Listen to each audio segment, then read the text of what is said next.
Muy bien, entonces vamos a desarrollar el Antiguo Testamento y los textos proféticos. La palabra más usual en el Antiguo Testamento para designar al profeta es la palabra Nabí, del hebreo Nabí. O sea, en el Antiguo Testamento, profeta viene del hebreo Nabí.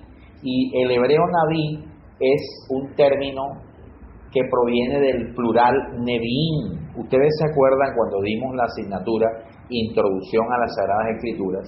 Cuando veíamos lo que ya vieron, Introducción a las Sagradas Escrituras, decíamos que para los judíos, lo que nosotros llamamos con el nombre de Antiguo Testamento, los judíos le llaman el Tanakh. El Tanakh. O sea, lo que llamamos Antiguo Testamento, los judíos le llaman el Tanakh. Y decíamos en ese momento que le llaman el Tanakh por la división del Antiguo Testamento. Para los judíos, el Antiguo Testamento está dividido en 3 grandes grupos de libros. Y de esa división sale el nombre Tanakh. El primer gran grupo de libros es lo que los judíos llaman la Torá, que en hebreo es la ley. De la Torá sale la letra T, porque Tanakh es una sigla. Entonces, de Torá sale la letra T. El segundo gran grupo de libros en que los judíos dividen el Antiguo Testamento, que para ellos no se llama Antiguo Testamento, repito, sino el Tanakh, son los Neviín. Los Neviín. En hebreo, la palabra Neviín significa los profetas. Neviín, los profetas. Y el tercer grupo de libros son los Ketubín. Ketubín en hebreo significa los escritos. Por eso se llama para ellos el Tanakh. Entonces ahí tenemos que Neviín es la expresión plural de donde viene el término calificativo de Nabí. Nabí en hebreo es profeta. Términos hebreos sinónimos no idénticos a Nabí, que traducido es profeta, es Roé y Josech. Roé y Josech, que se traducen vidente, porque en el Antiguo Testamento, además del término Nabí o profeta, también se habla del término vidente, el vidente, pero hay una diferencia entre el profeta y el vidente. En el sentido más estricto, el vidente es una persona capacitada para revelar hechos secretos y vaticinar acontecimientos futuros. En el primer libro de Samuel, capítulo 9, versículos del 6 al 20. Mientras que el profeta es un mensajero que comunica la palabra de Dios en sus dimensiones religiosa y moral. Isaías 30:10. Muy bien, comentemos lo siguiente. Por un lado tenemos a los videntes y por el otro lado tenemos a los profetas. El vidente es una persona que está facultada o está capacitada para revelar los hechos secretos, o sea, para revelar las cosas escondidas y para vaticinar el futuro. Mientras que el profeta, más que un revelador de hechos secretos y vaticinador del futuro, el profeta es aquel que comunica la voluntad de Dios. O sea, es el que comunica la palabra de Dios. Es el comunicador de la voluntad de Dios para su pueblo. Eso es el profeta. Sin embargo, dado el hecho de que a menudo el mensaje divino era dado por medio de visiones, los términos profetas y vidente llegaron a ser prácticamente sinónimos. Eso también está en el primer libro de Samuel 9:9. Ha de tenerse en cuenta que en Israel el vidente o profeta no es un adivino al estilo de otros pueblos. Explico lo siguiente. En los otros pueblos también se hablaba de el vidente y el profeta. O sea, esos dos términos no son exclusivos de la cultura hebrea del Antiguo Testamento, la cultura hebrea bíblica.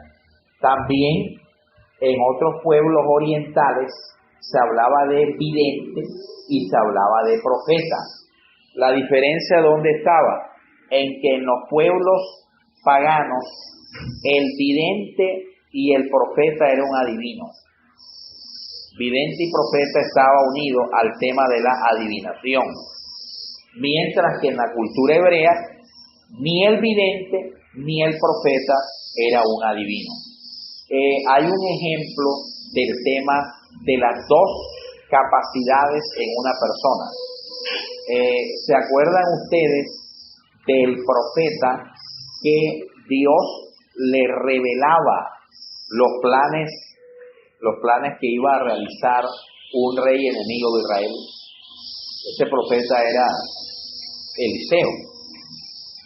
Cuando un rey enemigo de Israel planeaba males contra el pueblo de Dios, Dios le revelaba esos secretos a Eliseo.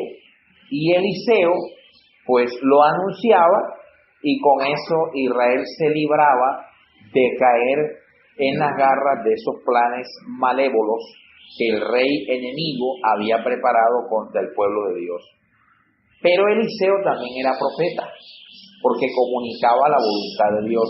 Entonces, en Eliseo encontramos la actividad de vidente, porque revelaba los secretos y vaticinaba el futuro, pero también en Eliseo encontramos la actividad profética, porque comunicaba la voluntad de Dios al pueblo. Ahora, hoy nosotros somos llamados a ser ¿qué? ¿Videntes o profetas? Hemos sido llamados a ser profetas. Pero en nuestro mundo evangélico se ha confundido la actividad profética. En el mundo nuestro evangélico se cree que la actividad profética es simplemente vaticinar o anunciar lo que supuestamente va a ocurrir en el futuro, confundiendo la actividad profética con la actividad del vidente. Entonces, hay más, entre comillas, videntes, que también a esos tales videntes que hay en medio nuestro, había que colocarles una lupa, porque hoy en muchos sectores evangélicos de la actualidad tampoco hay videntes. Lo que hay es una cantidad de manipuladores, charlatanes, demagogos, que muchas veces rayan en la actividad de la adivinación y no en la actividad profética y de ser videntes. Entonces trabajan y juegan con las emociones de las personas para sacar provecho de esa situación.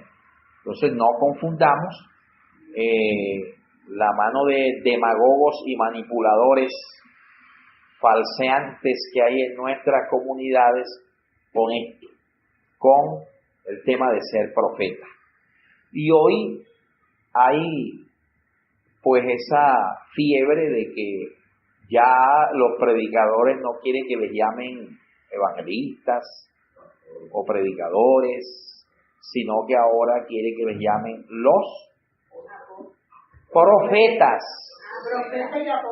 Los profetas y apóstoles. O sea, hoy hay una cantidad de apóstoles porque los pastores dejaron de ser pastores, para que los identifiquen con apóstoles. Y los predicadores o evangelistas dejaron de ser predicadores y evangelistas para ser profetas. Y creen que ser profeta es estar diciéndole a la gente que le viene no sé qué cosa y que está viendo que le está llegando no sé qué otra cosa. No. Si usted es un anunciador de la voluntad de Dios, usted es un profeta. Ahora, ¿dónde está manifestada la voluntad de Dios? en la Sagrada Escritura ya. Usted quiere conocer la voluntad de Dios para usted, estudie la Biblia, sigamos en esta disciplina de estudio. La voluntad de Dios no la conozco a través de sueños. Dios podría utilizar esos instrumentos, pero no es la norma. Eso es lo particular. La norma que Dios utiliza es su palabra. Escudriñad las Escrituras, porque en ellas tenéis la vida eterna, y ellas son las que hablan de mí. Si yo soy un ministro, anunciador de la voluntad de Dios, que está plasmada y expresada en el marco escriturístico de la palabra, entonces yo soy un profeta. Así que para que usted sea un profeta, no necesita estar viendo cosas, ni necesita estar soñando, ni necesita estar viendo películas extrañas en su mente cuando usted cierre sus ojos. Si usted es un anunciador de la voluntad de Dios expresada en su palabra, usted es un profeta, porque el profeta es eso, el pedagogo de la fe. Ahora, como veo que aquí hay bastantes profetas, ¿verdad? Porque creo que cada uno de nosotros somos en su mayoría ministros de la palabra, por lo menos los pastores que están aquí, que son rectores pastorales de sus congregaciones o sus comunidades, son profetas. ¿Y por qué son profetas?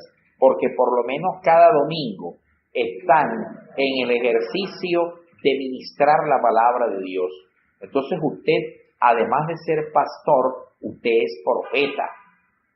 Usted es un profeta porque está anunciando cada domingo o en cada espacio cúltico la voluntad que Dios manifestó para la congregación que usted regenta, y esa voluntad de Dios está en la Sagrada Escritura. Entonces, por eso usted es un profeta. Así que vamos a empezar a sacar de nuestras mentes falsos conceptos que no tienen nada que ver con la actividad de ser profeta. No es posible ser profeta sin conocer la palabra de Dios. ¿Por qué no es posible ser profeta sin conocer la palabra de Dios? Porque el mismo Pedro declara que la esencia de la palabra de Dios es el mensaje profético. Dice Pedro en una de sus epístolas: nunca la profecía ha sido traída por voluntad humana, sino que los santos hombres de Dios hablaron inspirados por la voluntad de Dios. Hablaron inspirados por Dios. Entonces, mis amados hermanos, según Pedro, la profecía más segura es la palabra de Dios. Dice, tenemos una profecía más segura que no ha sido traída a nosotros por voluntad humana, sino que ha sido traída a nosotros por inspiración y voluntad divina. No hay más que preguntar. La profecía más segura es la escriturística, es la de la palabra.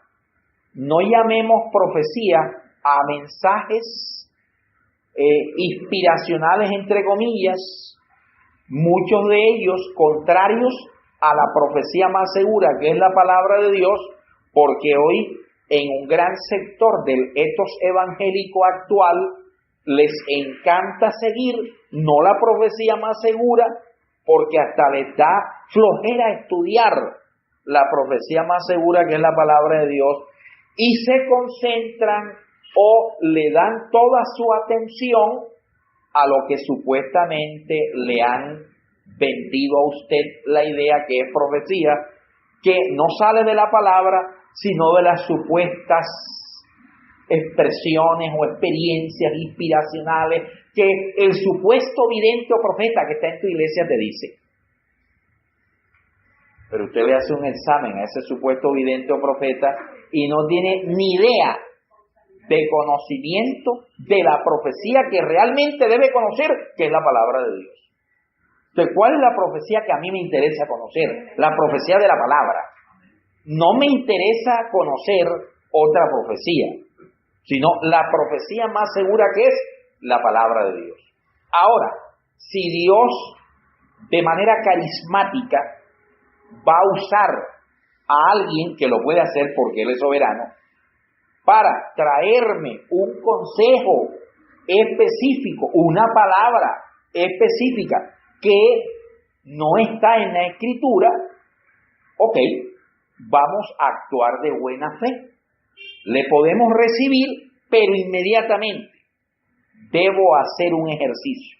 Y el ejercicio es someter ese mensaje que supuestamente viene de Dios al examen y evaluación o filtro de la profecía más segura, que es la palabra de Dios. Si la tal profecía o el tal mensaje, después de pasar por el filtro de la profecía más segura, que es la palabra de Dios, no casa, eso por ahí no es, no hay paz en mi corazón, lo que me está diciendo es una locura, porque contradice la profecía más segura, que es la palabra de Dios, usted no dude y al mismo tiempo no tema en rechazarlo. Porque el mismo Pablo afirma, ustedes deben juzgar la profecía. ¿Qué es juzgar? Es la capacidad de evaluar lo que me dicen. En el argot costeño, el caribeño popular, es no tragar entero. Y no hay un pueblo que más trague entero que el pueblo evangélico de última generación, porque con dos emociones que le levanten, ya los convencen. Y ya viene de Dios. Si la pierna se le mueve, esa es la señal. Y no es la evaluación de la palabra de Dios. Se me movió la pierna y me está temblando la oreja derecha, ya eso es de Dios. Ese es del Señor. O sea, la evaluación a ciertos mensajes no puede ser mediante el planteamiento sensorial y emocional, porque nuestras emociones son engañosas. La Escritura dice, engañoso es el corazón. ¿Qué es el corazón en el marco de la Escritura? El corazón es un término que la Biblia utiliza de manera simbólica para hablar muchas veces de nuestras emociones y del ser. Que cuando dice allá el escritor sagrado, engañoso es el corazón, lo que está diciendo es, engañosas son nuestras emociones. ¿Quién las conoce? Solo yo, el Señor, porque ni siquiera tú y yo conocemos lo más profundo de la complejidad emocional que hay en nosotros. Es más, muchas veces nos hemos sorprendido cuando hemos estado en momentos difíciles, nos hemos sorprendido a la reacción que hemos tomado. ¿No le ha pasado a usted que cuando alguien está diciendo algo incorrecto de usted, o cuando le están difamando, o cuando lo están presionando, o cuando está frente a una situación adversa y el sujeto protagonista, provocador de esa situación adversa, está ahí? ¿No le ha pasado a usted que a veces se ha salido usted de quicio? ¿Se ha salido usted de los fueros? ¿Se ha salido usted de control, de casillas? Y después usted dice, Andy, ¿yo para qué reaccioné así? Yo no sabía que iba a reaccionar así. O sea, hasta usted mismo se sorprende. ¿Por qué? Porque nuestras emociones son engañosas. Son engañosas. Otro ejemplo, en situaciones de alta emotividad pasional. Voy ahora con nosotros los hombres. Nosotros los varones, cuando estamos frente a situaciones de alta emotividad pasional, frente a mujeres, o frente a una mujer que lo está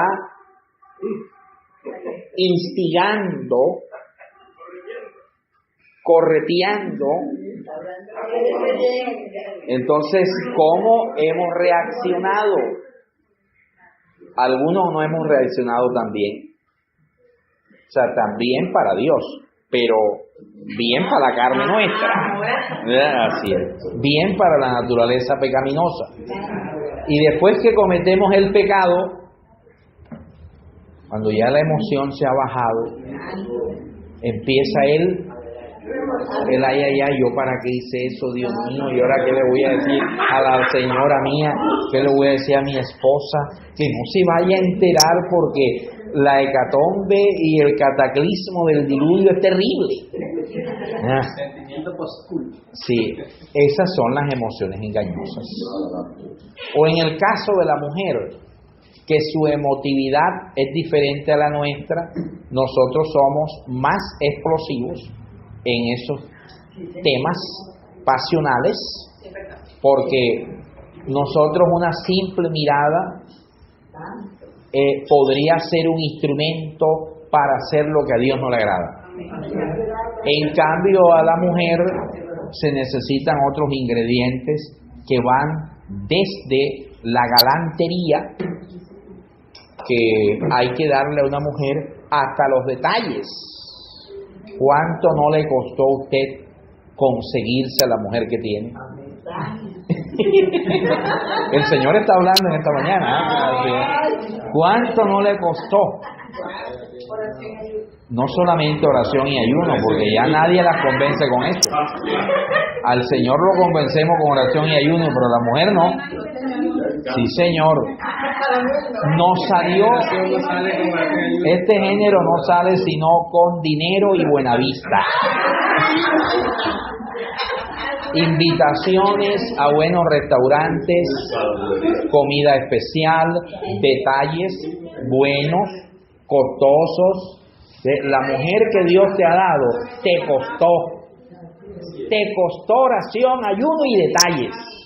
Entonces, el enemigo, que conoce esa condición de cada uno de nosotros, que son nuestras condiciones emocionales inherentes a nuestro ser, porque así somos y no vamos a cambiar. Esas son nuestras particularidades y características emocionales, psíquicas. ¿Oyó? Entonces, el enemigo que conoce esos elementos de nuestro carácter y de nuestro ser, a cada uno va a tratar de convencer mediante los planteamientos que se adapten a dichas condiciones emocionales. A la mujer la va a trabajar con un hombre detallista, o sea, un hombre malvado detallista, y con un hombre malvado que les encomie, las alabe, las exalte y que sea un aparente galán.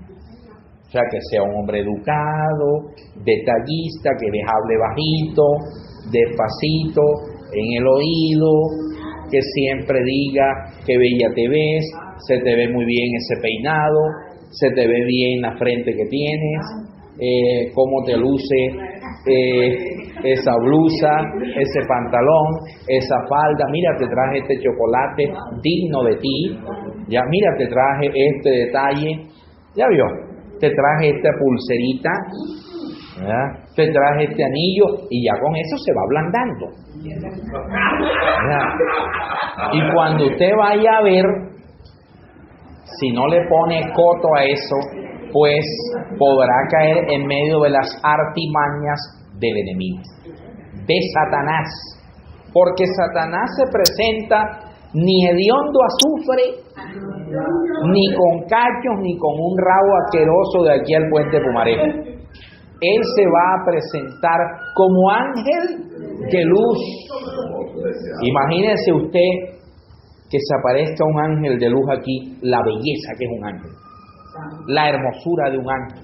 Son tan hermosos estos seres angélicos que hasta Juan se iba a postrar en el Apocalipsis para rendirle adoración. Y el ángel tiene que impedírselo y decirle: no me adores, porque yo soy un simple consiervo de Dios igual que tú. ¿Ya vio? Entonces, el diablo se va a presentar como un ángel bellísimo y hermoso. Entonces, las emociones nos engañan.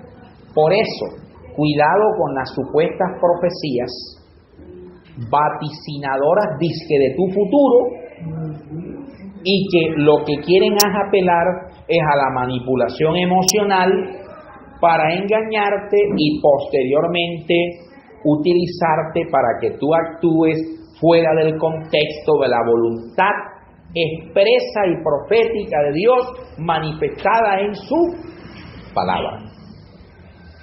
Todo tiene que ser llevado a la profecía más segura, que es la palabra. Nosotros los profetas, ustedes los profetas, tienen que perfeccionar el ejercicio profético. ¿Cómo perfeccionamos el ejercicio profético? Estudiando cada día la profecía más segura, que es la palabra de Dios.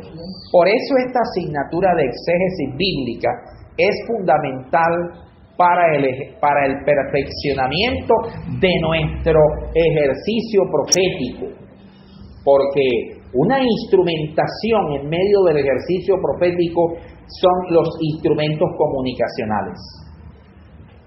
El profeta es básicamente un comunicador, y un comunicador de la voluntad de Dios. Ahora, como la voluntad de Dios está expresada y manifestada en la Sagrada Escritura como profecía más segura, por eso es que necesitamos adquirir las herramientas hermenéuticas o exegéticas para que nuestro proceso y vocación comunicacional de la profecía más segura, que es la palabra, se haga con absoluta excelencia e idoneidad. O sea, que yo les esté enseñando a ustedes realmente lo que Dios ha expresado en su profecía, que es su palabra. Ahora, al decir que la profecía más segura es la palabra de Dios, con eso no estamos diciendo ni estamos contradiciendo lo que decíamos en reuniones o encuentros académicos pasados. Recuerden que dijimos que no todo lo que está en la Biblia es palabra de ¿quién? De Dios.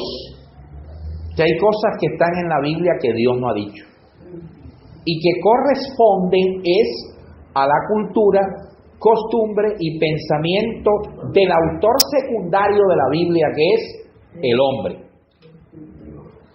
Entonces, aunque la profecía más segura es la palabra de Dios, ¿qué es la palabra de Dios? ¿Será que la palabra de Dios es el consejo que Sara le dio a Abraham?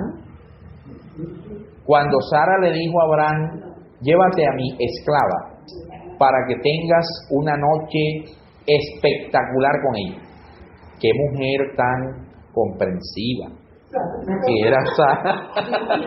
Ahí dicen y que santo. No, santa era Sara, que no tenía celos ni malos pensamientos, pensaba en el bienestar de ella, porque ella dijo: este es el instrumento que Dios va a usar.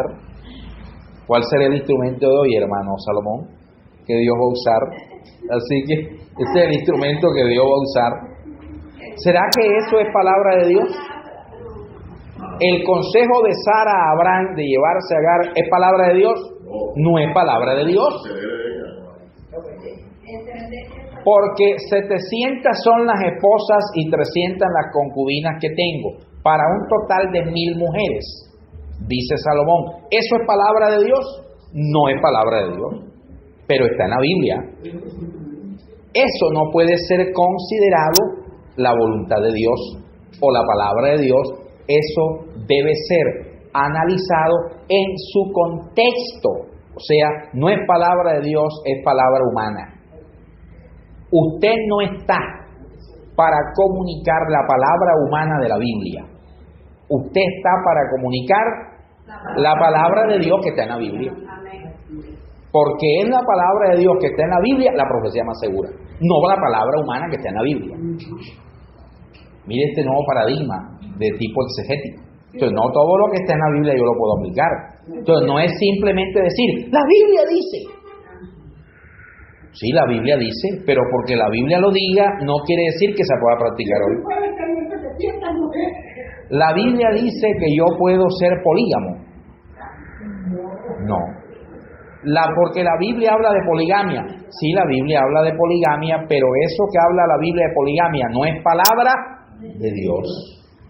Entonces no es simplemente decir la Biblia dice, para ablandar a un auditorio.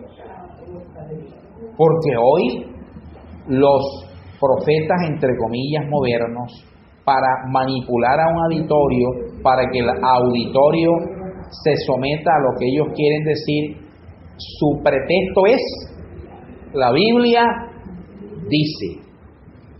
Por eso alguien dijo, cuando yo escucho que alguien afirma la Biblia dice, ya yo estoy prevenido. ¿A qué barbaridad nos va a decir? ¿Qué barbaridad nos va a imponer con la Biblia dice? No es simplemente decir la Biblia dice. ¿Ya? Es usted, repito, como profeta, está delegado por Dios para comunicar únicamente la voluntad de Dios. Expresa en la Biblia, o sea, la palabra de Dios contenida en la Biblia, más no la palabra humana contenida en la Biblia. Y eso a veces es difícil. ¿Cómo descifrar, discernir cuando estoy delante de la palabra de Dios o cuando estoy delante de la palabra humana? No, para eso que estamos aquí. Por eso aquí es come y bebe porque largo camino terrestre. Muy bien. ¿Todo hasta ahí está entendido? ¿Cuántos profetas hay aquí? Ya estamos entendiendo qué es ser profeta. Ser profeta no es que yo aquí usa cama y Rita manda aquí y enseguida yo diga, así dice el Señor, tráiganle a mi siervo 2 libras de yuca, tráiganle a mi siervo. Ser profeta es comunicar la voluntad de Dios, y cada vez que yo predico la palabra de Dios, estoy profetizando. Hoy estoy profetizando la palabra de Dios. A partir de los días de quién? De Samuel, todos acá atentos, se manifestó de formas diversas, con una complejidad que ha de tenerse en cuenta, y para analizarlo debidamente, con objeto de facilitar su estudio, los tipos principales de profetismo son, mire que no había un tipo en particular de profetismo. Aquí tenemos 4 tipos de profetas o 4 tipos de profetismos en el Antiguo Testamento. El primero es llamado profetismo estático, que es el que hoy muchos profetas evangélicos quieren asumir, y ya vamos a ver por qué. El profetismo estático era el ejercicio profético primitivo que había en la antigüedad, sobre todo en la época de los patriarcas y en la época de los inicios de la nación hebrea. Se le llamaba así, profetismo estático. Segundo, las comunidades proféticas. Esas comunidades proféticas es el segundo tipo de profetismo, que también podemos llamar en esta hora de la mañana las escuelas de profetas. Ustedes se acuerdan que en los tiempos de Elías y de Eliseo, cuando Elías iba a ser quitado de Eliseo porque iba a ser trasladado a la patria celestial, dice que los alumnos de la escuela de profetas le dijeron a Eliseo, ¿sabes que Dios se va a llevar a tu Señor y lo va a apartar de ti? Y Eliseo le dijo a los seminaristas de la escuela profética, sí lo sé. Por eso Elías, probando la perseverancia de Eliseo, porque Eliseo le había dicho a Elías que él quería que Elías, porque Elías le preguntó, pídeme algo antes de que yo sea quitado de ti. Lo que yo quiero es tener una doble porción ¿de qué? De tu espíritu. Ahorita vamos enseguida a interpretar eso, porque hay una cantidad de falsas interpretaciones en el mundo evangélico en cuanto a esa petición de Eliseo. Y Elías le colocó como condición para que se cumpliera su petición: si me ves cuando yo sea quitado de ti, eso te será concedido. Por eso cuando Elías le decía a Eliseo: espere acá, hijo mío, quédate aquí descansando en Oporto, allá en el teatrino, que le prendan el aire, que yo me voy para Berseba. Eliseo le decía a Elías: vive el Señor Dios de Israel y vive tu alma, mi Señor, que si tú vas para Berseba, yo voy contigo. Cuando estaban en Berseba le dijo: quédate aquí que ahora tengo que una actividad profética en Belén. No, yo voy contigo. O sea, estaba detrás de Elías. Por eso cuando Elías es llevado en un carro de fuego, que no sabemos qué es eso, muy seguramente son carros de fuego. ¿Eso qué es? Porque Eliseo empieza a clamar de manera frenética: Padre mío, Padre mío. ¿A quién le decía Padre mío? No le decía Padre mío a Dios, le decía Padre mío a Elías. ¿Y por qué no le decía Padre mío a Dios y sí a Elías? Porque en el Antiguo Testamento, antes de la llegada de nuestro Señor Jesucristo, no existía la teología de la paternidad de Dios sobre el pueblo de Israel. Para los israelitas, Dios no tenía hijos.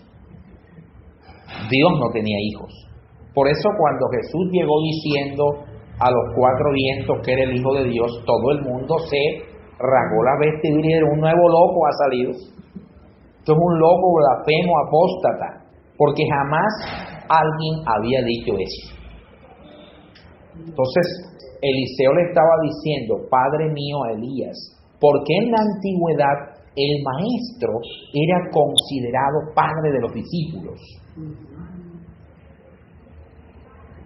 Por eso Emerson, en el grupo de Teología con Excelencia, me saludó: buenos días, Padre Nilsson. O sea, porque está hablando como en la antigüedad. Al maestro se le llamaba ¿cómo? Padre. Pablo, ¿cómo le llamaba a Timoteo? Hijo. Si Pablo le llamaba a Timoteo hijo, es porque Timoteo le llamaba Padre. Entonces cuando Jesús dijo: no llaméis Padre vuestro a nadie en tierra, porque uno es vuestro Padre que está en los cielos, eso tiene un contexto, porque también Jesús dijo: y no llaméis Maestro vuestro a nadie en la tierra, porque uno es vuestro Maestro, el Cristo. Si eso le aplicamos método exegético, ¿qué? Literal, hacemos que toda la Biblia se contradiga. Porque Pablo era reconocido por Timoteo como su papá. Pablo le dijo a los corintios: aunque ustedes tengan 10,000 años, ninguno es vuestro padre, porque el único padre que ustedes tienen soy yo. Eliseo estaría contradiciendo, porque le está diciendo a Elías padre. Entonces, ¿cómo interpretar ese texto? Le aplicamos enseguida la interpretación para que usted se vaya con ella. Lo que Jesús está diciendo es: al nivel del Padre Celestial no coloques a ningún padre que tengas en esta tierra, sea padre biológico o padre espiritual. Y al nivel del maestro que soy yo, no coloques a otro maestro o a otros maestros que tengas en esta tierra. Eso es lo que Jesús está indicando. No está diciendo que no reconozcamos la paternidad espiritual o el magisterio de los maestros y padres en la fe que Dios ha colocado en medio nuestro. A Elías se lo llevan en carros de fuego. Hasta los que creen en extraterrestres han tomado este texto para decir: mire, vea, los ovnis se llevaron a Elías. Objeto volador no identificado. Se llevaron a Elías. Carros de fuego. Bueno, eran ángeles. Ahora, los ángeles son extraterrestres, porque los ángeles no son seres de la tierra. ¿Qué es un extraterrestre? Un ser fuera de la tierra, o sea, no terrícola. Los ángeles no son de la tierra, son de la dimensión eterna del cielo. Ok, para no pelear con los que creen en los extraterrestres, hay que decirle, sí, es verdad, se lo llevaron los extraterrestres que se llaman ángeles. Ok. Y se le cayó a Elías, ¿qué cosa? Un manto. El manto en la antigüedad judía, que eso lo vamos a aprender también en el Seminario de Cultura Hebrea Bíblica, era la señal de autoridad. Los rabinos usaban mantos. Jesús dijo, ay de vosotros, escribas y fariseos hipócritas, porque hacéis alargar las filacterias de vuestros mantos para ser reconocidos por los hombres. Hombre, cuando un rabino iba cruzando la calle, el manto iba atrás. Entonces, en la punta de los mantos les colocaban unos adornos llamados filacterias. ¿Qué hacían los fariseos o rabinos, escribas fariseos? Le ponían de más, o sea, alargaban más los adornos de la filacteria para que si ellos cruzaran y no se viera el cuerpo, se viera ¿qué? La filacteria, y enseguida la gente dijera, allá va un hombre de Dios por la filacteria. O sea, querían reconocimiento producto de la soberbia y la altivez. Esos eran los mantos. Elías se le cae el manto como señal de que ahora la autoridad y la sucesión estaba en Eliseo. Eliseo toma el manto, se llega al río Jordán. El río Jordán era el río emblemático del profetismo del Antiguo Testamento. Los grandes profetas giraron en torno al Jordán. Por eso Juan el purificador, Bautista es purificador, eso lo significa Bautista, el purificador, le encantaba ir al Jordán a purificar en el Jordán para que los judíos lo identificaran como un gran profeta, porque es el profeta del Jordán. Como los viejos profetas, como Elías y Eliseo que paraban en el Jordán, así está Juan en el Jordán. Por eso Jesús dijo, a la verdad os digo que ya el profeta Elías vino, y ustedes no lo vieron, ¿no? Refiriéndose a Juan. No es que Jesús estaba enseñando la doctrina hinduista de la reencarnación, porque es una falsa doctrina. Lo que está diciendo Jesús es el carácter profético de Elías está en Juan. Vuelvo a Elías y Eliseo. Cuando toca a Eliseo las aguas del río Jordán con el manto que se le cayó, no es que se le cayó, sino que se lo tiraron a Eliseo, el manto de Elías, diciéndole, eres el sucesor de él. Las aguas del Jordán se abren y los miembros de las comunidades o escuelas proféticas dijeron, el espíritu de Elías ahora está ¿dónde? En Eliseo, por esa identificación.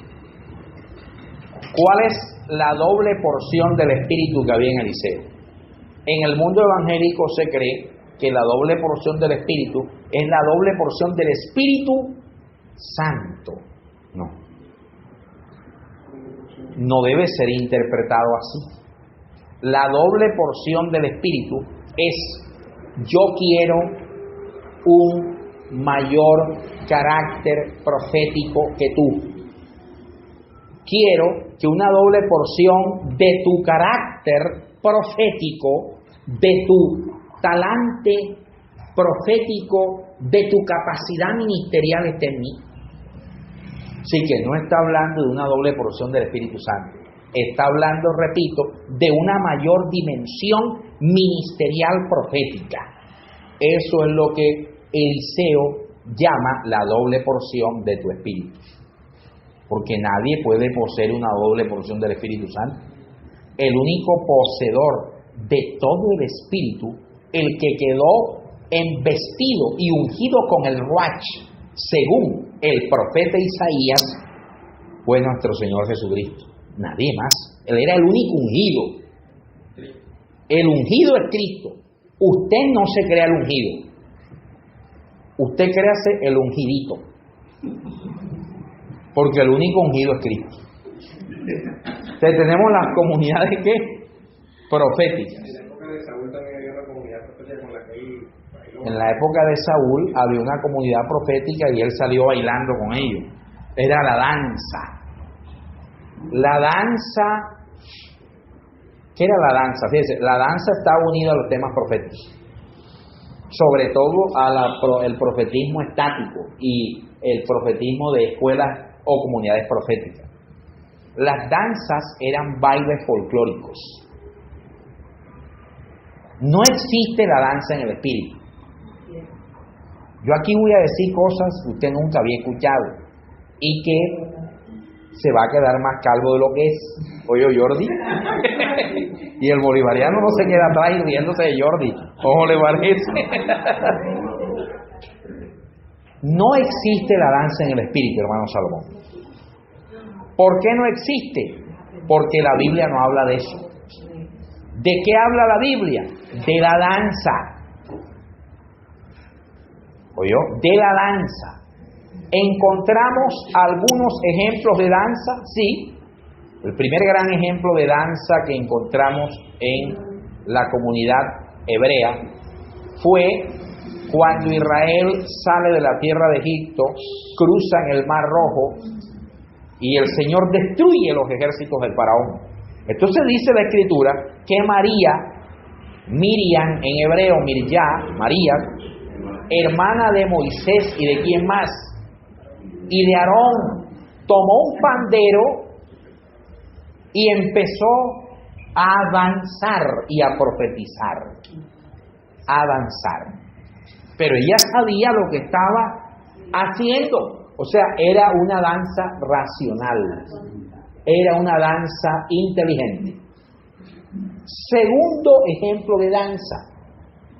El segundo ejemplo de danza que encontramos es la danza davídica.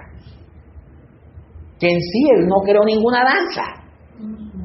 Estaba danzando como ya ellos danzaban. Sino que le llamamos danza davídica no porque él haya fundado una escuela de danza, sino porque danzó. ¿Me están entendiendo? David no creó ninguna escuela de danza. Dice la Escritura que cuando David vio que el arca del Señor, que él no quiso recibir, porque David fue vivo, él siempre fue avispado, o si no que le pregunten a Betsabé. Así es, tremendo David Pau. Entonces David no quería el arca porque escuchó que cuando los filisteos se robaron el arca, los filisteos casi se mueren todos. Les cayó tumores, úlcera, por allá a un filisteo se le cayó el rostro, el otro se le cayó el brazo. Metieron el arca en el templo pagano del dios falso Dagón. Y al siguiente día encontraron la imagen idolátrica de Dagón, la escultura arrodillante del arca. Todos se estaban muriendo. El marido ya no conseguía trabajo. La mujer se fue con otro. Eso era un desastre que había en Filistea. Entonces los filisteos dijeron: saquen esta cosa de aquí. Desde que vino esta cosa, nos estamos acabando todos. Esto es el arca de la maldición. Y mandaron a sacar el arca. David escuchó lo que había ocurrido en Filistea y él no fue bobo porque dijo: no, yo no voy a recibir eso aquí porque qué tal que a mí me pase lo mismo y me acabe toda mi familia. Había un tipo que no tenía nada que perder, o sea, un tipo más quebrado que un bulto de canela. La mujer lo había dejado por llevado y por robo. Sus hijos enfermos, pipones, llenos de parásitos, hermano Salomón, lombrices y todo eso. Y bueno, yo no tengo nada que perder si yo todo lo he perdido. Tráiganme eso a mi casa. David utilizó a Obed-Edom como cuando un científico utiliza los ratones de laboratorio, como conejillo de indias, para hacer experimentos. Cuando van a sacar un nuevo medicamento, primero lo prueban en ratones o en animales. Si tiene, por ejemplo, en los chimpancés, porque el chimpancé, su mapa genético es 90% parecido al nuestro. Entonces prueban en chimpancé para ver qué efectos tiene. Y si está bien, entonces empiezan a masificarlo para la medicina humana. Entonces David hizo algo así parecido. Llévense eso donde Obed, que si se muere Obed, pobre hombre, ya se lo llevó el Señor, gracias a Dios, porque su vida es un desastre. Y Obed lo recibió, y Obed, primera semana consiguió empleo, segunda semana ya era gerente, tercera semana con carro, cuarta semana la mujer que lo había dejado no fue que vino, ahora el Señor se lo renovó con una más joven, gloria a Dios, y que quisiera a sus hijos. Muy bien, empezó a ser bendecido, y es cuando David, y el tipo se convirtió en un millonario, tipo de plata. Es cuando David dice, bueno, ahora sí traigan el arca. Cuando David dice que viene el arca, ¿qué hizo David? Empezó a danzar, dice, con todas sus fuerzas. Una de las mujeres de David, cuando lo vio danzando, se avergonzó de él, porque empezó a danzar delante de todo el mundo, y le dijo, guarda tu compostura, recuerda que eres el rey, no te rebajes, porque como un verdulero de la casa de Israel, de los estratos más bajos, te has puesto bailando así, danzando así, deja de ser vil. Entonces es cuando él dice, por mi Señor yo me hago más vil. O sea que David en medio de la danza estaba hablando con ella también. La escuchaba y le respondía, por mi Señor me hago más vil, y siguió danzando. Esos son los ejemplos más típicos de danza que encontramos en el Antiguo Testamento. Ya en el Nuevo no encontramos estas expresiones. Entonces, la danza es, hasta el día de hoy, porque todavía lo hacen, una expresión de alegría, de felicidad, de agradecimiento espontánea que los hebreos le dan a Dios. Ese es un baile folclórico, muy religioso. En vez de cumbia hay danza, porque ese es su folclor. La danza que nos han enseñado en el mundo evangélico, Racamandaca y Usamandaquí, es que supuestamente el Espíritu Santo llega a mí y de manera incontrolada yo empiezo a danzar. Bueno, la Biblia no habla de eso. Yo me estoy remitiendo ¿a la qué? A la Biblia. No, que yo tuve esa experiencia. Ok, yo respeto eso. Pero si usted me habla de la Biblia, yo no estoy aquí para enseñar experiencias. Ustedes me han contratado a mí es para enseñar la palabra de Dios, no experiencias. Esto no es una escuela de experiencias. Esto es una escuela de teología. Y toda escuela de teología seria, su presupuesto conceptual debe partir del marco de la revelación bíblica y no de experiencias personales. Ok. Las experiencias yo las respeto, pero aquí no estamos hablando de experiencias, estamos hablando de la Biblia. Según la Biblia, ese tipo de danza no existe en la Biblia. La danza que existe en la Biblia es una expresión de alegría, de adoración, de alabanza, de júbilo, que se hacía al Señor, pero se hacía racionalmente, conscientemente. O sea, yo soy consciente de lo que estoy haciendo. No es que el pastor William y Gary tienen que controlarme, porque si no me controlan me voy a estrellar con las paredes, o si no me controlan voy a desordenar todas las sillas. Sigo para allá y si no me controlan, con una patada de la danza se va a tirar el videobeam y no hay ponqué para nadie ni tinto. Y gloria a Dios que no hay ponqué ni tinto, porque el Señor tocó al profesor. Tuvo bueno el servicio, ya, como una hermana en una vigilia, Allá en Malambo, que supuestamente la tomó el Señor en danza, la tomó tanto, pero tanto, que se fracturó el brazo, porque cayó por allá. Se la llevaron para el hospital y el médico le ha dicho, ¿qué le pasó a la señora?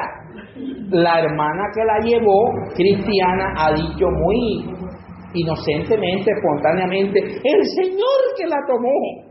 Y ha dicho el médico, ¿quién es ese bandido para meterlo preso? ¿Cómo le parece? Así que, mis amados hermanos, esas son experiencias nacidas en el mundo evangélico pentecostal, porque usted no ve ese tipo de experiencia en ninguna otra comunidad evangélica. Usted va a la iglesia presbiteriana, que son evangélicos, otros evangélicos, presbiterianos, metodistas, luteranos, usted no encuentra eso. Usted encuentra esas expresiones en las comunidades nuestras evangélicas guapayosas. ¿Ya? Gloria, santo, aleluya, alabado sea el Señor, recibe, que no sé qué. Eso lo encontramos en nuestras comunidades. La música comercial que hemos traído al culto evangélico. Nando Hernández, no sé qué, el apóstol de la champeta.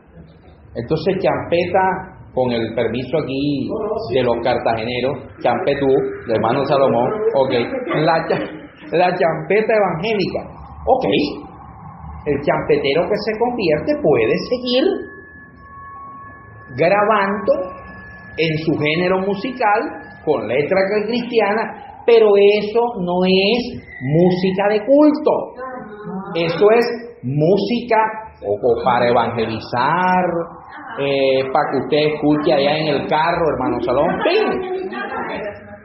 pues que ponga en el carro, si de pronto una campaña evangelística al aire libre, las campañas evangelísticas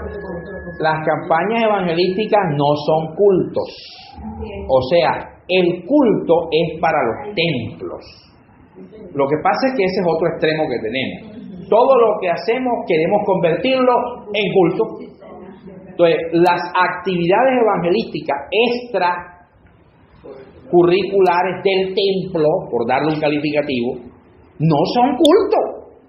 Es decir, yo voy a un estadio, a la esquina, a un parque, usted no va a hacer un culto, usted va a hacer una actividad evangelística de tal manera que, porque si vamos a hacer culto, quédese en el templo. Usted va a hacer una actividad evangelística para que los no creyentes se conviertan. Pablo llegó a Atenas, lo metieron en el Areópago ateniense, no para que hiciera un culto, sino para que predicara el evangelio y los no creyentes pudieran convertirse. Pero ¿cómo comenzó el discurso Pablo? Lo comenzó citando a un filósofo y a un poeta griego, ni siquiera citando a un texto de la Biblia. Cuando dice, porque uno de vuestros poetas también ha dicho, busque Hechos de los Apóstoles para que vea que dijo así, uno de vuestros poetas también ha dicho esto y esto y esto y esto, y se agarró de esa referencia académica, literaria, poética, de un poeta famoso griego, para después presentarles el evangelio. Entonces, en el caso de el salsero que se convirtió, el merenguero que se convirtió, el champetero que se convirtió, el rapero que se convirtió, ok, se convirtió, listo, se convirtió de verdad.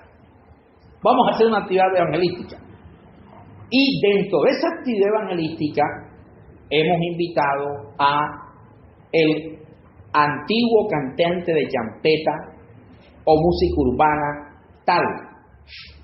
Ahora él va a presentar, va a utilizar su talento con letra no secular para utilizar ese instrumento y llegarle a aquellos jóvenes y personas que les guste eso. Pero eso es diferente a la alabanza, o sea, eso es diferente a la música de culto. ¿Ya? Entonces, ahora hemos pasado al extremo que el culto ha dejado de ser culto para convertirse en presentaciones comerciales. En presentaciones comerciales. Entonces, tenemos que diferenciar esas dos cosas. Muy bien. Así que, retomando el tema de la danza, repito, la danza es una expresión eminentemente cultural hebrea, judía.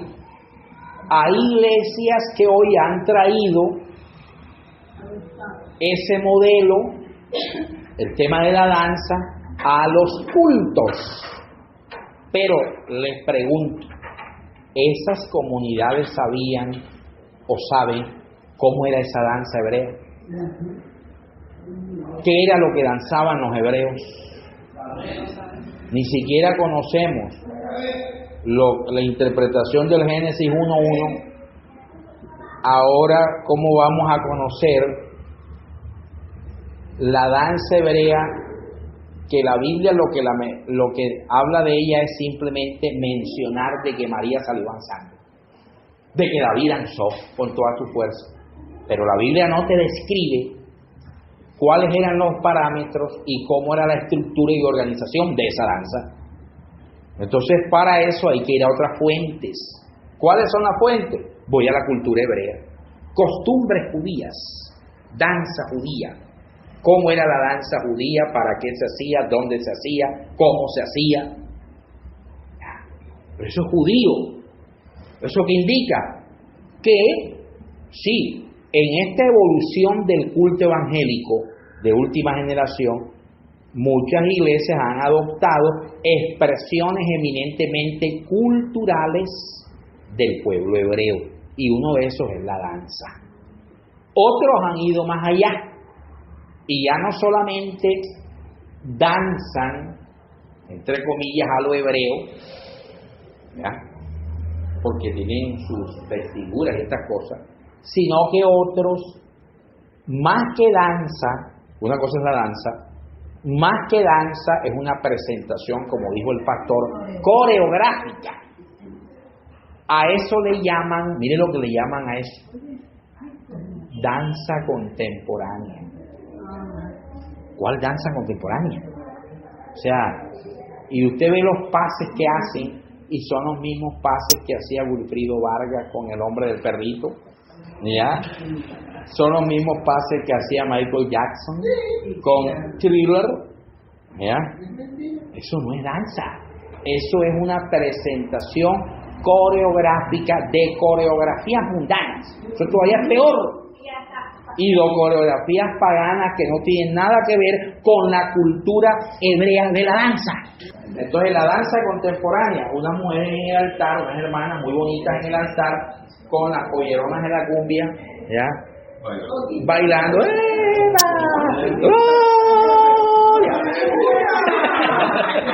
¿Ya? O sea, mejor me voy para la batalla de Flores, y ahí la gran parada, aquí en los carnavales. Tercero, en tercer lugar tenemos el profetismo institucionalizado. Profetismo estático, el más primitivo. Comunidades proféticas, coloqué el ejemplo de Elías, ¿con quién? Con Eliseo.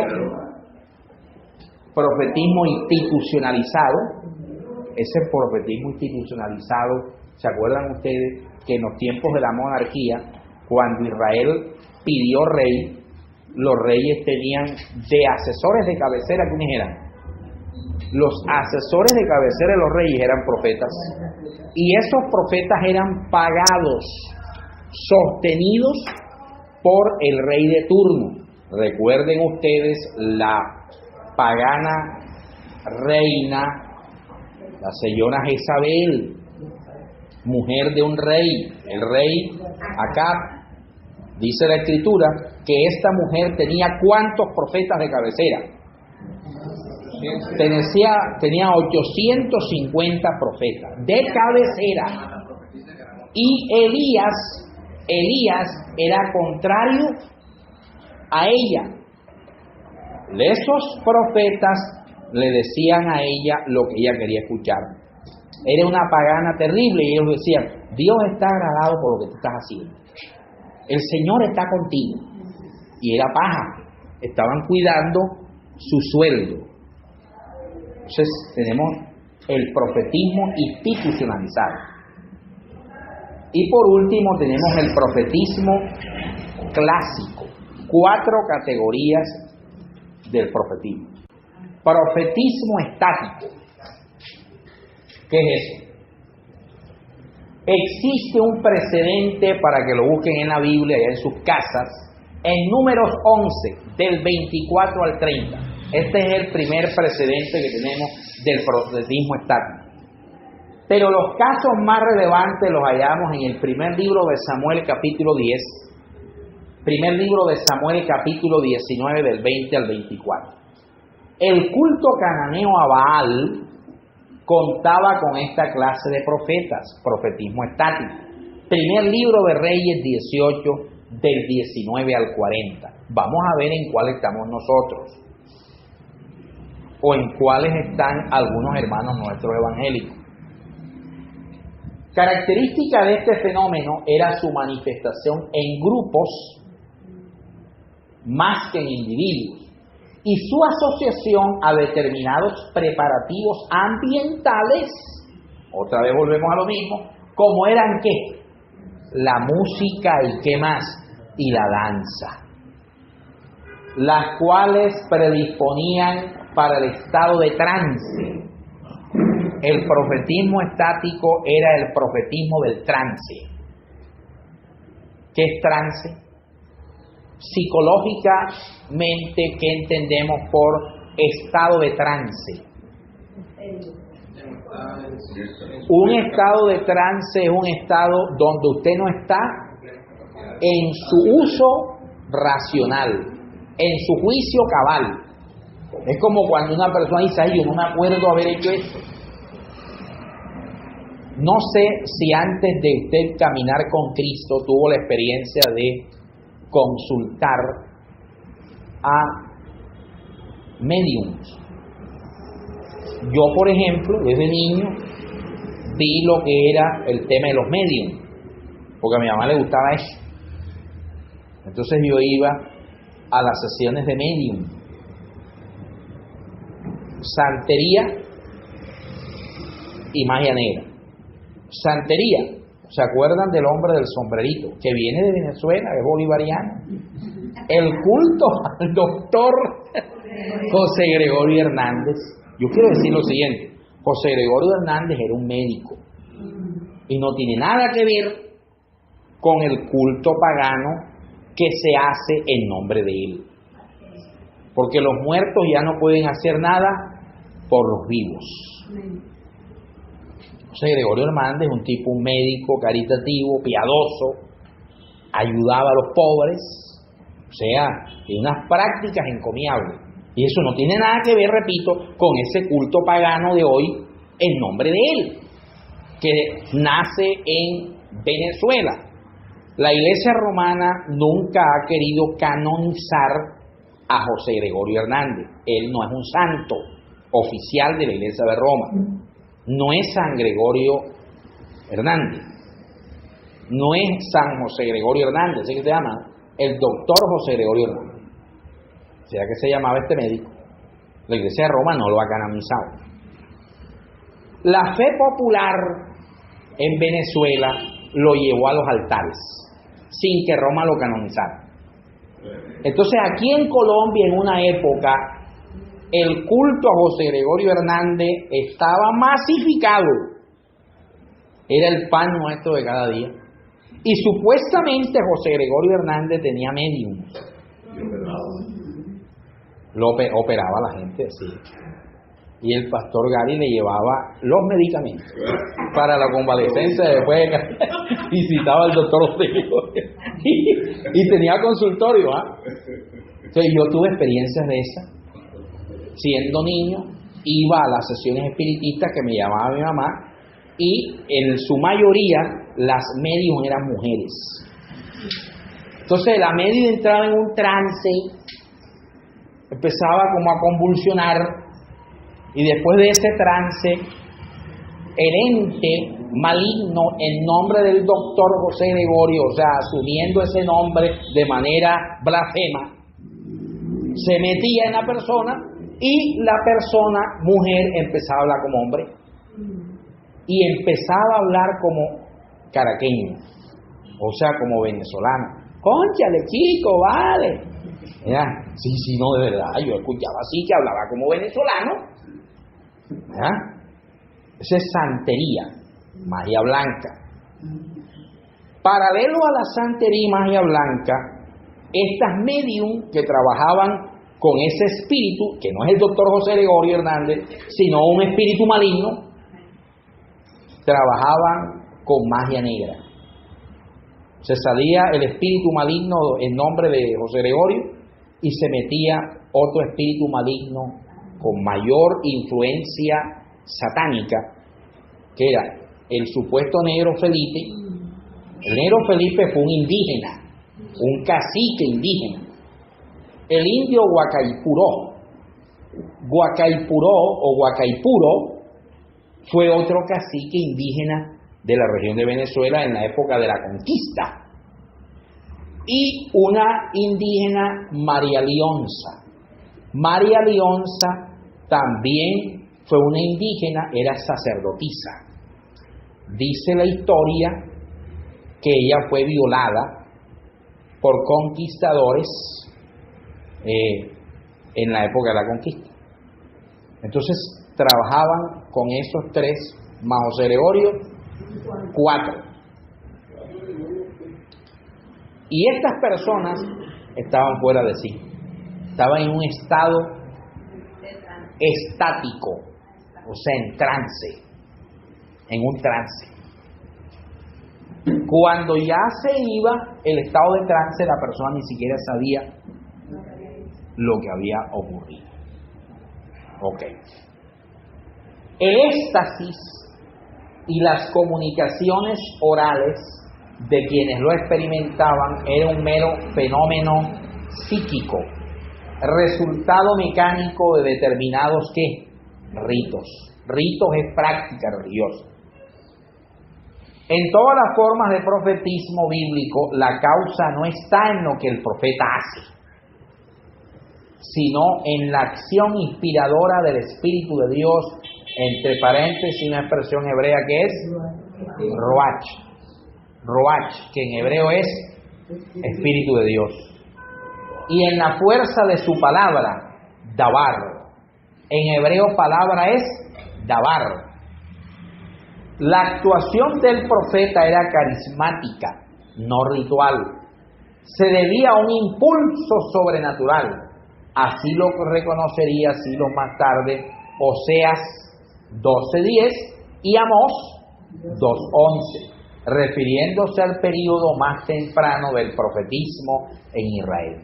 Entonces, la primera expresión del profetismo en el Antiguo Testamento, de los textos proféticos, es el profetismo estático, caracterizado porque en medio de la música y la danza, estos profetas entraban en trance, en un estado de trance. La primera referencia está en Números, con un famoso profeta que lo contrataron para darle una maldición a Israel, y o al revés, le daba era bendiciones. Ese fue el primer profeta estático que entró en trance. Allá, ¿cómo se llamaba ese profeta? Balán, correcto. Ese profetismo estático posteriormente se extinguió. Hoy, en muchas comunidades nuestras evangélicas, muchos quieren ser profetas, pero al estilo estático. Creen que si yo ahora a ustedes les digo, hermanos, el Señor les dice esto, así, normal, un consejo del Señor, miércoles, pero ¿será que eso es de Dios? Pero yo no le vi que el profesor se le torcieron los ojos, ¿no? Él no ni se le torció el ojo, ni botó, ni las piernas se le endurecieron, o sea, no le dimos la señal física, porque nosotros estamos equivocados en pretender asociar los momentos inspiracionales en Dios con expresiones físicas. ¿oyó? O sea, como a la antigüedad, el profetismo estático o de trance. Ustedes, yo aquí estoy haciendo muchas cosas, estoy enseñándoles teología y además de eso estoy reeducándolos, que sacándole conceptos completamente errados, comportamientos antibíblicos. Entonces, la malcriadez religiosa. Así es. Seguimos. Segundo tipo de profetismo, las comunidades proféticas. Si usted le preguntan qué se entiende por profetismo estático, son manifestaciones proféticas que se daban en ambientes cúlticos, en ambientes de danza, donde el profeta o el vidente, mediante una inspiración, entraba en un estado ¿de qué? De trance. Las comunidades proféticas. Otra forma colectiva del profetismo la encontramos en tiempos de la monarquía israelita. En las escuelas o grupos que se formaban en torno a figuras proféticas como Elías, Eliseo, segundo libro de Reyes 2:3, se mantienen viviendo comunitariamente. Esa es una característica del profetismo de escuelas, de comunidades. Viven comunitariamente. Son presentados por lo general en conexión con un santuario. Por ejemplo, algunos están en Betel, otras de esas comunidades están en Gilgal y otras están en Jericó. ¿Qué es un santuario? Creemos que la palabra santuario se aplica única y exclusivamente a un templo o a un lugar de reunión. En esos tiempos, el santuario era un espacio altamente importante en la historia de Israel, en la historia peregrina de Israel, porque en esos espacios geográficos, que pueden ser ciudades o lugares, en esos espacios geográficos desarrollaron un ministerio profético o patriarcal, un personaje importante de Israel. En Betel, ¿quién estuvo en Betel? ¿Qué personaje importante estuvo en Betel? Jacob. ¿Y antes de Jacob? Su abuelo Abraham. Betel, ¿qué significa? Ciudad de luz o casa de Dios. Gilgal, Jericó. En Jericó estuvo Josué. ¿Se acuerda que Jericó profirió una maldición? Josué profirió una maldición sobre Jericó. Entonces, esos lugares frecuentados donde se desarrollaron los ministerios emblemáticos de los personajes más importantes en Israel, esos lugares eran llamados santuarios. Las comunidades o escuelas proféticas giraban en torno a esas ciudades o a esos santuarios. No parecen distinguirse en estos grupos por la práctica de un profetismo estático. Mire, en las escuelas proféticas su carisma no era el trance. En las escuelas proféticas, la particularidad de los profetas salidos de estas comunidades no era el trance profético, sino más bien por la realización de milagros. De las características de un profeta de escuela eran los milagros. Segundo libro de Reyes 2 del 19 al 25 y segundo libro de Reyes 4 del 1 al 7, que confirmaban la autoridad moral del profeta en su ministerio de enseñanza o de orientación gubernamental y política. El ministerio de la enseñanza era una actividad predilecta de las escuelas proféticas. el ministerio de la enseñanza. Su influencia fue notable pese al predominio que el sincretismo había llegado a la corte de Israel. ¿Qué es sincretismo? La palabra sincretismo se utiliza para hablar de las mezclas. Sincretismo es la práctica de mezclar conceptos, elementos y doctrinas de diferentes religiones. En Israel llegó el sincretismo. ¿Cuándo llegó el sincretismo a Israel? En Israel llega el sincretismo a la corte de Israel en la época de la reina malvada que acabamos de mencionar, la reina Jezabel. Esta era una reina del reino de Israel y ella empezó a practicar el sincretismo, que consistía en mezclar elementos de la cultura hebrea con elementos paganos y cúlticos de otras culturas contrarias a la voluntad de Dios. Por eso Jezabel es sinónimo de prostitución, porque la práctica jezabélica consiste en prostituir lo sagrado de Dios. Por esa razón, el libro del Apocalipsis, Juan denuncia a una Jezabel. En una de las 7 iglesias dice: tienes a una mujer que está instando a mis hijos a pecar con su prostitución. Jezabel. No es que Jezabel tuviera en la época de Juan, porque sería una mujer viejísima. No es que el espíritu de Jezabel estaba en esta mujer, no.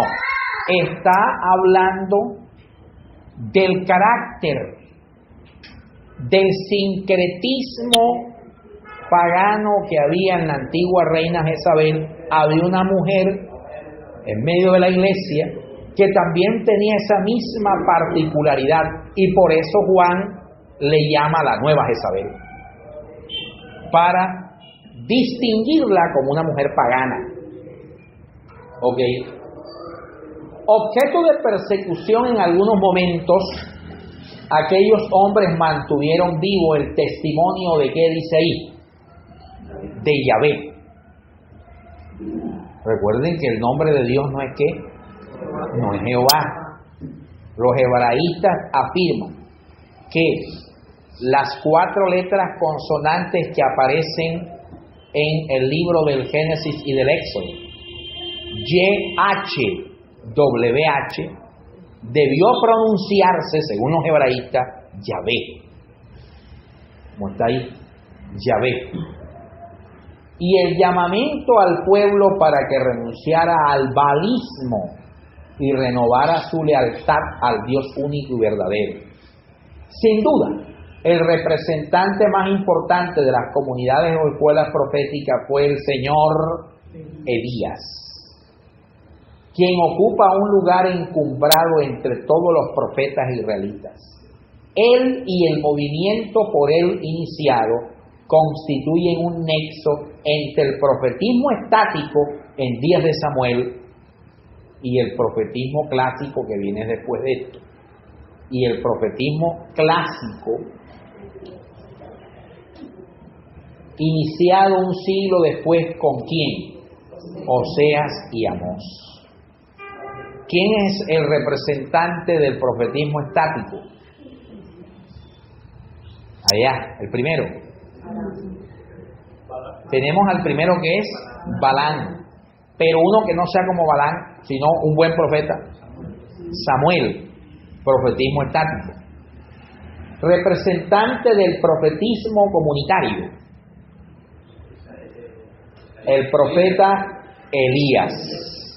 Profetismo comunitario es que los profetas vivían en comunidades.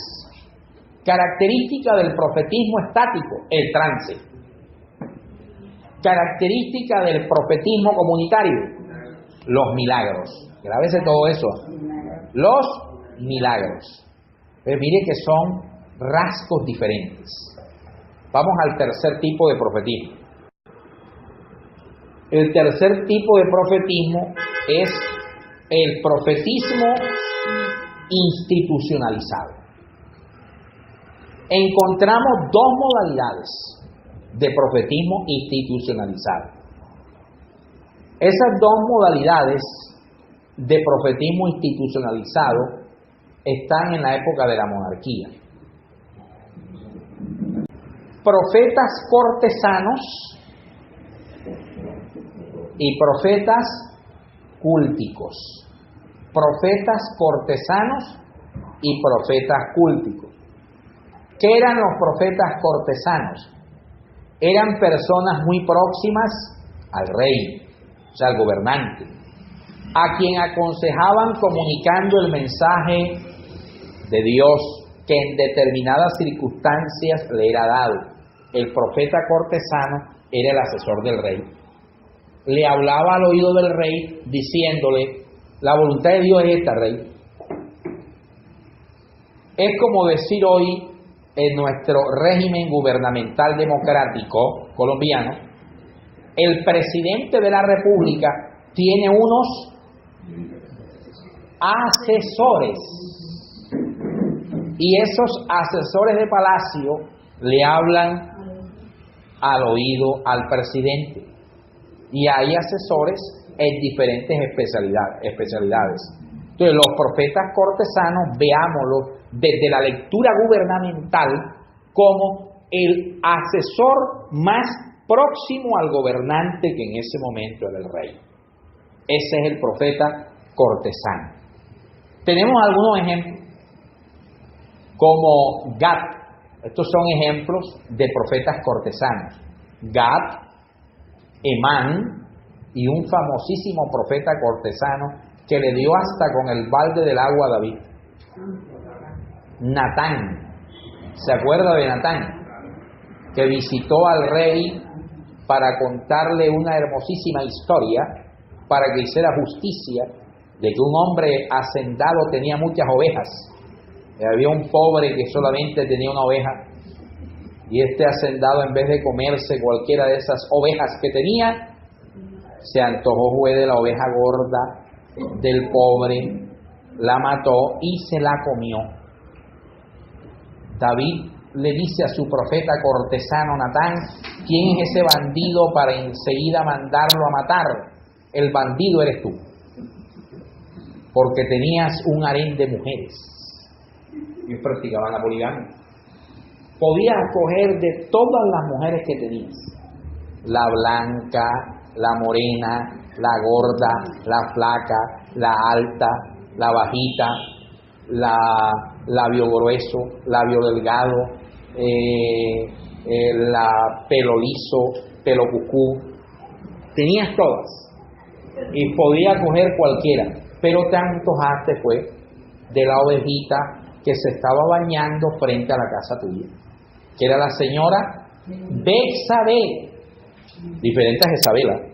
Betsabé, madre de Salomón. Alabado sea nuestro Dios, hermano Salomón. Muy bien. Natán.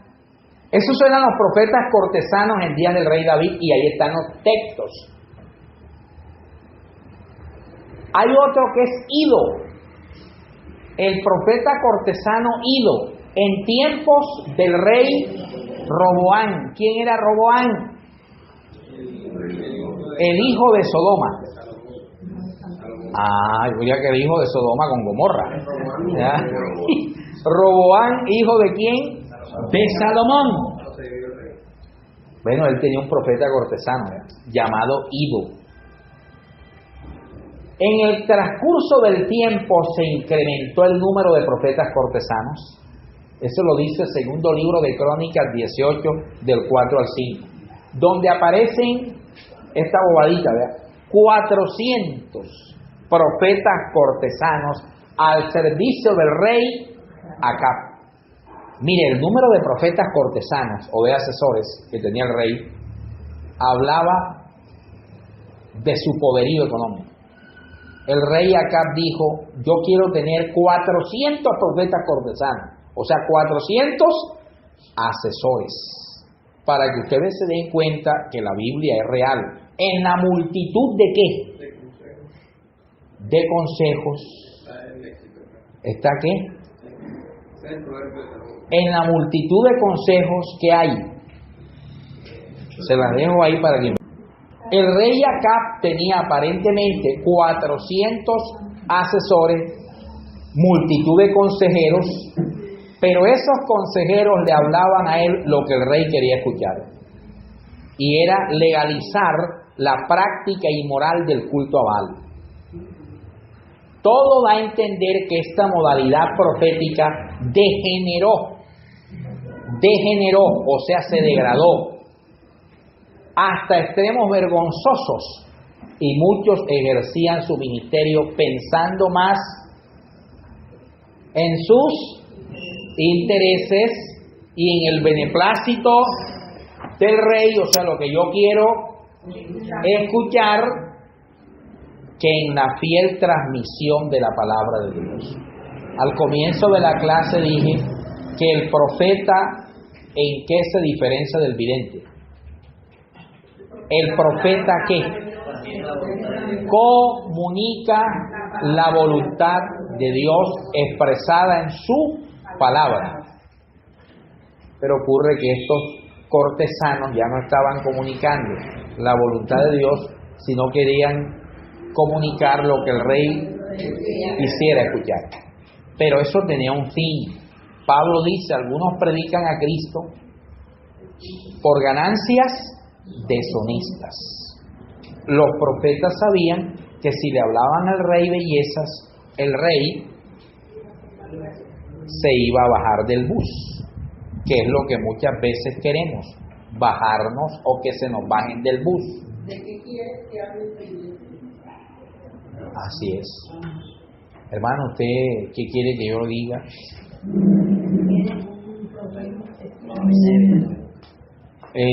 Se ponen de acuerdo.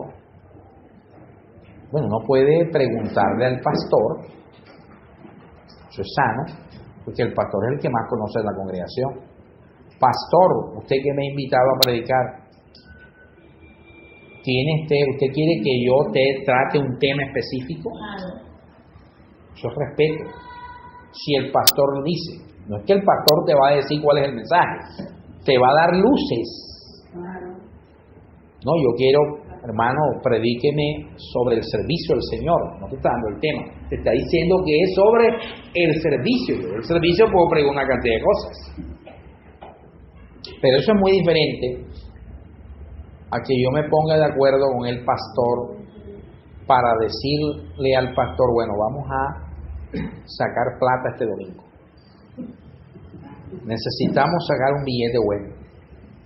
De ese billete bueno, Pastor Reinaldo, ¿cómo vamos ahí? Entonces el Pastor Reinaldo dice, bueno, de esa plata que usted me logre recoger, el 40% es para usted, esa es su ofrenda. Y el 60% es para la iglesia, porque la iglesia está poniendo local y todo, y la gente. Ah, bueno, listo, ¿cómo no? Listo. Nos hemos puesto de acuerdo. Eso es totalmente diferente. Se presentaban con frecuencia choques entre los profetas infieles a Dios y fieles a los gobernantes, y los profetas fieles a Dios y a la justicia. Ahí están esos choques. Seguimos. El segundo tipo de profetismo institucionalizado eran los profetas cúlticos, que es diferente a los cortesanos. Los cortesanos son los asesores de los reyes. Los profetas cúlticos eran oficiales del santuario y ocupaban un lugar de honor junto a los sacerdotes y demás funcionarios religiosos. De modo expreso se menciona a Jaziel, sobre el cual vino el Espíritu de quién? Del Señor, en medio de la asamblea, o sea, del culto, para poner en sus labios mensaje de aliento. Lo dice el segundo libro de Crónicas 20:14.